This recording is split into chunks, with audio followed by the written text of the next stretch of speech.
আসসালামু আলাইকুম রহমতুল্লাহ বরকাতু। কেমন আছেন সবাই? আশা করি অনেক অনেক ভালো আছেন। তো আপনাদেরকে আমার নতুন একটা ভিডিওর মধ্যে স্বাগতম। আমাকে যারা দেখতেছেন অবশ্যই লাইক কমেন্ট অবশ্যই শেয়ার করে দিবেন।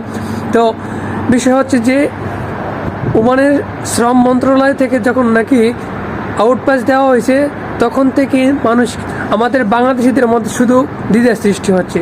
দেখেন, এই কানুনটা কিন্তু শুধু আমাদের জন্যই করা হয়েছে না, কানুনটা কিন্তু প্রতিটা দেশের প্রবাসীদের জন্যই করা হয়েছে। কিন্তু আমাদের মধ্যে এতটা দ্বিধা কেন? কারণ হলো যে আমরা এক একজনে এক একভাবে এক্সপ্লেন করি।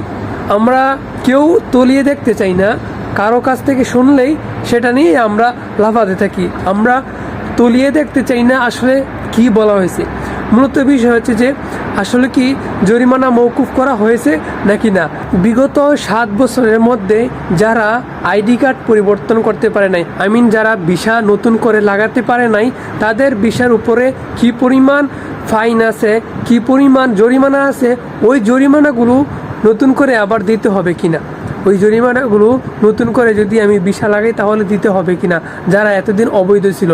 অ্যাকচুয়ালি বিষয়টা হচ্ছে যে এই সব কিছু টাকায় এই সব জরিমানাই মওকুফ করে দেওয়া হয়েছে, সব জরিমানাই মওকুফ করে দেওয়া হয়েছে। আপনি নতুন করে একটা আরবাব ধরবেন এবং সে মাজুনির টাকা ভরবে।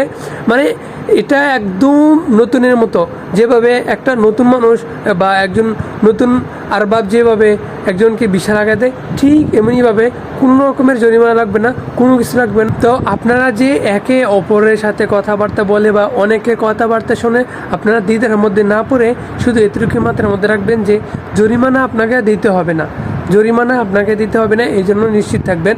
তো এই ভিডিওর মাধ্যমে যদি কোনো ইনফরমেশন পেয়ে থাকেন, ভালো কোনো একটা কিছু চিন্তাধারা পেয়ে থাকেন, অবশ্যই লাইক কমেন্ট শেয়ার অবশ্যই করবেন। আসসালামু আলাইকুম।